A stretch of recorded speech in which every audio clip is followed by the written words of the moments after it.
எங்கே வாழ்க்கை தொடங்கும், அது எங்கே எவ்விதம் முடியும்? இதுதான் பாதை, இதுதான் பயணம் என்பது யாருக்கும் தெரியாது.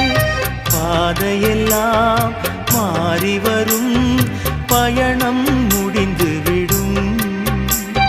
மாறுவதை புரிந்து கொண்டால் மயக்கம் தெளிந்துவிடும். நினைப்பதெல்லாம் நடந்துவிட்டால் தெய்வம் ஏதுமில்லை. நடந்ததையே நினைத்திருந்தால் அமைதி என்றுமில்லை.